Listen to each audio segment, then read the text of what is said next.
The late General Francis Omondi Ogolla took his final salutes yesterday in Siaya at a function that had so much drama, and more importantly, at a function that gives us many pointers as to where our beloved country Kenya is going and what we should expect in the coming days, weeks and months. Indeed, one of us on this channel sensed that there was too much going on, and that it ought to be analyzed a little more closely. And they shot me an email, even gave me the points I should cover. I'm grateful. Thank you very much. It helps. Oh boy, there is so much. Where do we start? You know, my political lecturer always used to insist on referring back to that play by William Shakespeare, Julius Caesar. And I have to confess, it was boring. It was cumbersome. It's not even written in proper English. To Brutus, then die Caesar. That kind of language. Many times I hated him for it. And I thought to myself, this Mzee just wants to pretend. He is much more educated than he really is. Well, today I am older and wiser, and not like some people at General Ogolla's funeral. And therefore I understand, and I really appreciate that sheer torture my political lecturer took me through. And even today, right now, I really appreciate the fact that Julius Caesar by William Shakespeare was the main textbook in my long lectures. And in a moment, you will discover why I've said that. But let us start with a few little known facts that are important to note as a foundation for what we're going to discuss today on my show. One of the very strange, bizarre things about this life is the fact that at a typical funeral, you will always have those people who know much more than everybody else. And many times, what they know would ordinarily shock the mourners there on that send-off, right down to their bones. And very important, it would completely change the narrative, the speeches at that funeral. Secondly, the people responsible, either directly or indirectly, for the passing on of the deceased are usually there at the funeral, very much present. It happened at the funeral of my late mother. It happened at the funeral of my political lecturer. And it happened at the funeral of my late wife. And don't get too alarmed. That's just life. I'm sure the same can be said, even in your personal experiences. And thirdly, these same people usually tell a lot of lies. Wanadanganya sana sana. And this can be very irritating, very annoying to those who know the truth. If it were possible for the departed soul to come back to life for just 30 minutes before they go back, I believe they would slap a lot of people. Ati ulisema nini? Pap! Take that slap. And some people would even be caned. In Julius Caesar, when one of the main plotters, Brutus, stood up to speak, and this man was very close to the late Caesar. Very close. So very close that when Caesar turned back after being stabbed several times, and saw to his shock that one of the bloody knives was in the hands of Brutus. He said, "Even you, Brutus, even you, then it is just better I die." And I imagine that it is at that point that he gave up the struggle. Because Caesar was a decorated military man, just like the late General Ogolla. But now, let us get down to the business at hand. And let us start with the atmosphere at Ogolla's send-off, which may not have been easy to detect just by watching videos online. But if you were keen, I'm sure you noticed jeers and screams in the background, and even very, very loud applause, depending on who was speaking. Bottom line, it was very tense, and this was anticipated, and so the arrangements at Ogolla's send-off were made with no room for error. And that is why I am persuaded that one of the reasons why Raila Amolo Odinga did not attend was simply because his very presence would heighten the tensions, and ultimately end up taking those who are close to Ogolla through something they did not deserve to go through. Because, seriously, after all that has happened, they deserve to send off the general in peace and with minimal drama. Surely, Kenya owed that to them, for producing a very unique man of character, who, because he lived, Kenya is a better place. Uhuru Kenyatta attending, the fourth, the former president of the Republic of Kenya, would also have heightened tensions. Believe it or not, students of history will quickly agree with me that Uhuru Kenyatta is by far the most popular president in Luo Nyanza that Kenya has ever had. Anyway, for avoidance of doubt, Oburu Odinga, brother to Raila Odinga, when he stood up to speak, was the speech that captured the atmosphere in Siaya at the general send-off most accurately. Mark Antony, Julius Caesar's friend, at the funeral, started with the words, "I do not come to praise Caesar today, but instead I've actually come to bury him," which was a complete contradiction of what he was actually going to say next and what he had actually come to do at that funeral.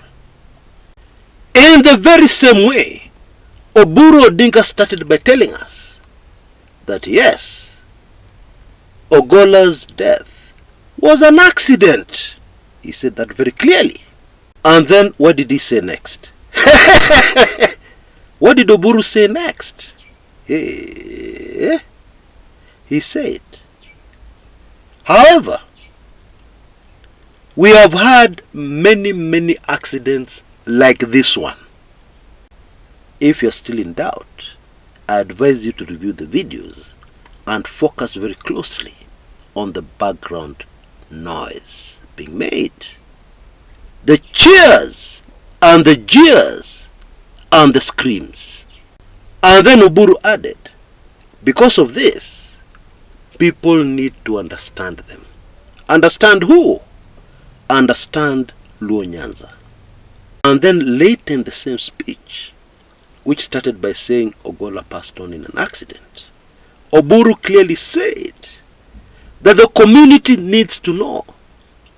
The community must know. Kenya must know who killed Ogolla. He went too soon, Oburu told us.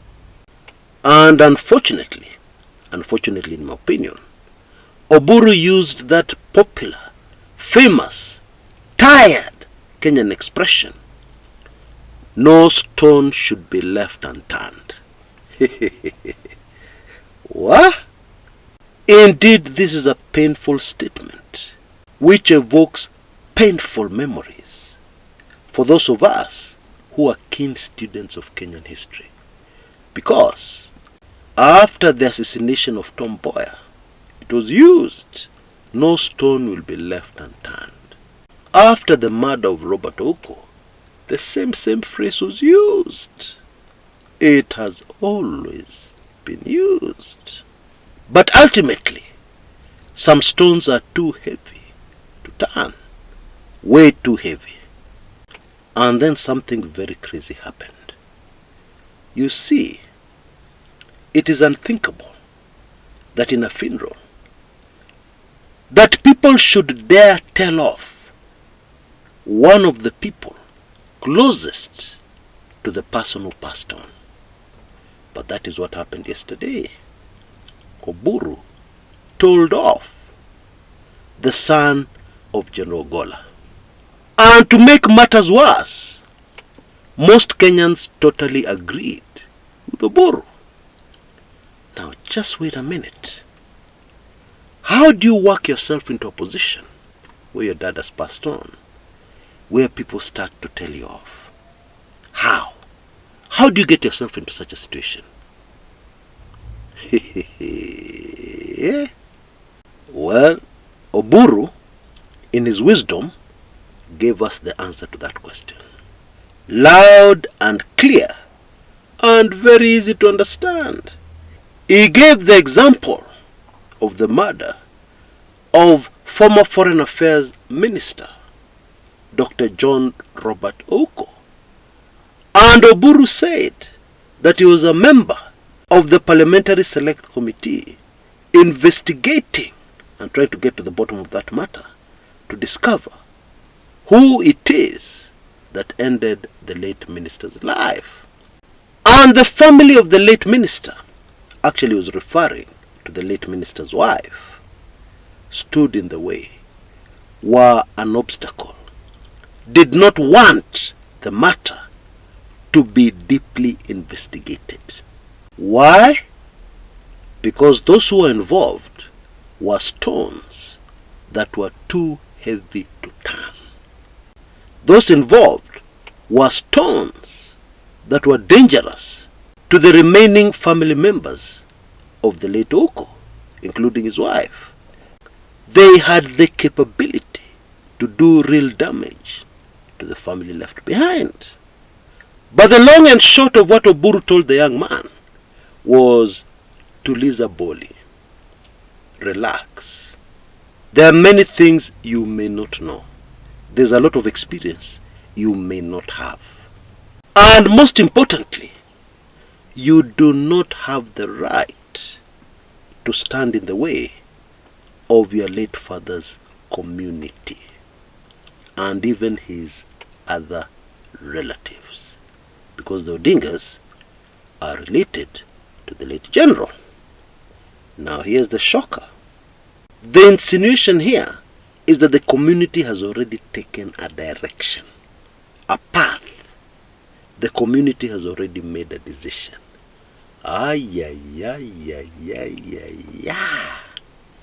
Now just hold your horses.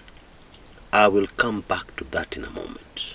You know, although there are many things in this life that are very heartbreaking, one must also appreciate that people are different, very different. Because at my father's funeral, all I cared about, all my grieving heart cared about, was the memory of the departed. All my grieving heart cared about was to share clearly who this man was and what he had done, that many people probably never knew. That was my focus. It never ever crossed my mind to use the opportunity to make myself look better than I really was. It never crossed my mind to shine at my father's funeral. That never crossed my mind. Indeed, the very thought of that disgusts me. Very much disgusts me. Even now, just thinking about it. The very thought of trying to do something like that. But then, as I've said, people are different. Very different. It is very fortunate that we're in the season of exposure, because the false narrative that Ogolla went to the bombers of Kenya to change the correct election results, that narrative which has spread far and wide, even with the foreign media, yesterday was rubbished completely. And it became very clear, at least to me, that the people who spread these lies, this lying narrative, this narrative for political gain, did so because the very presence of Ogolla at Bomas threatened them. His very presence scared them. Why? Not because of Ogolla, but because of what he represented. It really shook those who are fiddling with the real election results. Why? Because Ogolla represented military intelligence. That is the point many people have missed. Ogolla's very presence suggested that ikiumana, it was possible for the military to come in, and forcefully stop the massive theft that was going on. That is something that had not been anticipated by the election thieves. And of course they hit back by creating this narrative that completely isolated Ogolla. And of course matters were made worse that Ogolla was the same tribe as the person from whom the election was stolen. And yet the reality, very obvious reality, is that Ogolla was a soldier. And soldiers take orders. And therefore the true position is that military intelligence was present at the bombers, not General Ogolla. Now looking back, the question is, how come even the threatening presence of military intelligence did not stop the thieves? Why? What really happened? Well, these matters are very sensitive. And I answer that question in great detail in my very latest special report titled Ogolla Mystery Solved, plus who he was an obstacle to. And if you're interested, you can shoot me an email using the email address you see on your screens right now, and I will assist you on how to get that moto kuliko pasi ya makaa information. Now, the very, very sad thing that happened, considering the life and the legacy of General Ogolla, the saddest thing that happened at his send-off was that Aden Duale, the Cabinet Secretary of Defense, took the lead of using this funeral for political gain, for political mileage. And he told us that despite the very narrative his political party started and launched and popularized and spread, despite that narrative, that the late Ogolla tried to change election results, despite that narrative, he absolved the late Ogolla and told us that he was just following instructions. In other words, he reconfirmed the story that actually there were people who wanted to change the election results, stop the rightful winner from taking office, and therefore, in other words, the person who was sworn in is the person who actually won the elections. That is really what Duale was saying, with his long story about the SMS that the late Ogolla showed him and others. that the late Ogolla showed him when he visited him at his house. Well, and of course all the other UDA people who gave speeches at the send-off did the same, used the opportunity for political gain. Except of course Deputy President Rigathi Gachagua, who looked shaken, gave a very short speech, and his body language suggested something strange. Fear. Maybe it had something to do with the background noise, if you know what I mean. The cheers and the jeers and the screams, which were very audible, coming from somewhere outside. I don't know. Or maybe it has something to do with the Luo decision over this matter. I had promised to come back to that. If you have been listening carefully to what leaders from the region have been saying, Opio and I, minority leader in parliament, and many others, you will understand clearly what the Luo decision is. And I can tell you for sure that right now, this is at the top of the agenda of the things being handled by the National Intelligence Service, because it is of great concern to the government. I think the initial assumption was that General Ogolla was just like a small general whom Kenyans hardly knew, and he had only been in office for a very short time, and therefore any backlash was highly unlikely. However, it has not panned out like that, has it? Of course not. Things have developed and unraveled in a very different, unexpected manner and direction. And now the government has a crisis on its hands. I believe the very first video I put up on this particular topic, I analyzed the possible backlash, and we warned that it may be bigger than what was initially expected. And this is precisely what is happening. In other words, the Luo decision is enough is enough. This has to end here. Of course, I appreciate that this may not be clear right now, but I assure you, in the next few days and weeks, it will become crystal clear. And of course, this is not good news for the government. It is not good news for those who may want to be economical with the facts surrounding this accident. You know, the nature of waves is that somebody or a group starts it and then it spreads. If you understand what I'm trying to say, you will get it.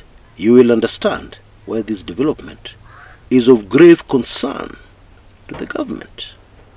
Even the reaction of military personnel at the send-off of General Ogolla is very telling. Very telling. You know, the most important thing in this life is the character of a man.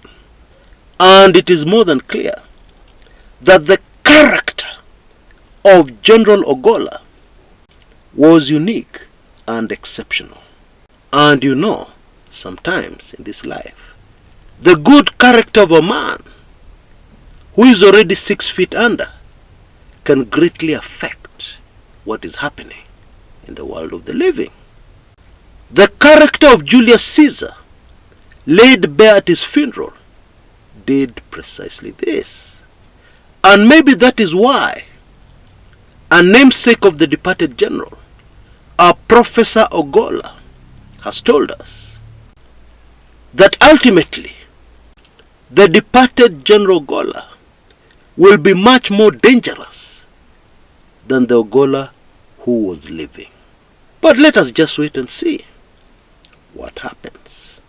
You know, It seems to please Almighty God that sometimes information just falls on my lap from very unexpected sources. Really, from nowhere. And indeed, that is precisely what happened. Just hours after the shocking information came in from Elgeyo Marakwet about the helicopter accident that took General Ogolla's life. And it helped me realize that this matter is much more complicated than most Kenyans think. And all that very highly sensitive information is in my latest special report, The Ogolla Mystery Solved. Now you can see details on your screens right now. For only $37 or Kenya shillings 4,999, you can not only get hold of this information that will help you understand what I'm saying, but you'll also get as a bonus all previous highly sensitive special reports I have produced. And I'm afraid the window of opportunity to do this is closing very fast. So you need to act, make a decision quickly. Until next time, this is Chris Kumekucha.